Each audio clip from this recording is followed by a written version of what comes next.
More than 4,000 residents of Kihoto slums have been displaced since Lake Naivasha began spilling over its banks in August. With water levels rising steadily during the short rain seasons, authorities have so far relocated about 2,000 people to safer ground. We are now joined by NTV's Ruth Sarmwe Chesenge, who's on the ground in Naivasha. Ruth, what's the latest on the situation there? Well, Elijah, as we speak, more people continue to be evacuated out of this area, but I'm made to understand that tens of people are still stuck hundreds of meters deep in this area because they've not been able to move away from the area. As we speak, the stench of raw sewage is heavy in the air as most of the sewer facilities have been filled to the brim as water levels continue to rise in this area. As you earlier on indicated, 2,000 people have already been moved from this area, and more people are continuing to be moved. So we're going to speak to David Kanye, one of the landlords who's been affected by these ongoing floods. Utakaribia na utuambie maji ilianza kuathiri makazi yako tangia lini? Okay, sawa. Hapa ni eneo la Kihoto, Naivasha, Nakuru County. Maji ilianza kuathiri watu wa Kihoto phase 1. Tuna phase 1 na phase 2 na phase 3. Phase 1 ilianza August up to September. Watu wakahama wote.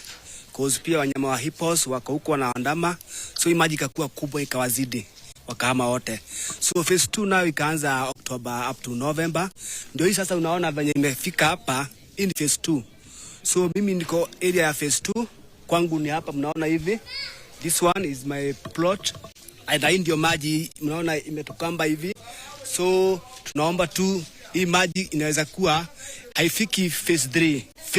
Phase 3 cause phase 1 iko affected, phase 2 ndio imekuwa affected size by now, so inaelekea phase 3. So tunaomba kama tunaweza mvua isimame kidogo, phase 3 wasiwe affected cause watu wengi wamehamia phase 3, eneo za Kayore, Kinamba, Karakta, Bigirgir hivyo. So ni mzuri sana. Maeneo imeharibika, vyombo zimeharibika, manyumba zimeharibika, hakuna wanyama, hakuna kila kitu. Wewe kama mpangaji mmoja umepoteza nyumba ngapi ama nyumba zako ngapi zimeingia maji? Okay, rentals zangu zote ni 38. Yangu ya nyumba ni 8, so jumla ni 48. 46 I mean, so zote zimeloa maji ndani. Yeah. Juzi tuliona serikali ya kaunti ikifika na wakaeleza kwamba watasaidia watu kuhama. Mlielezwa nini kama baadhi ya watu ambao wamenunua shamba eneo hili? Okay, kulikuwa na county governor Susan Kiheka alikuja hapa kwa uwanja akaongea na wananchi. Akawaambia kwamba wataongea na serikali kubwa wajue venye watasort landlords na tenants, wajue mahali wataenda pahali safe. Na pia kuna baadhi ya wanafunzi wa shule wanafanya mtihani. Wakaambiwa watahamishwa kwa mashule zenye ziko mbalimbali kidogo na makanisa ndio waweze kufanya mtihani yao. Yeah.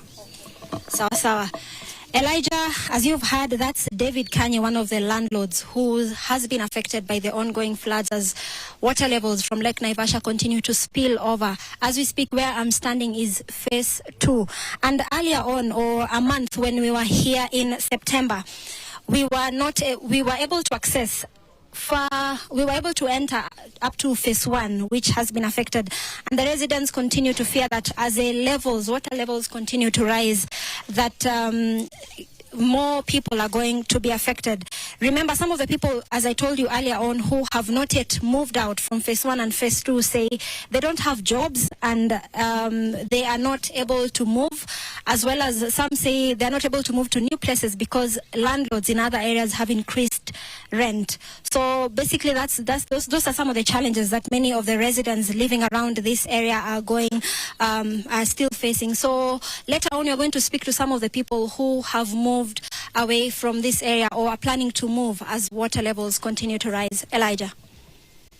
Such a very unfortunate incident right there in Naivasha, and thank you very much, Ruth, for that timely update.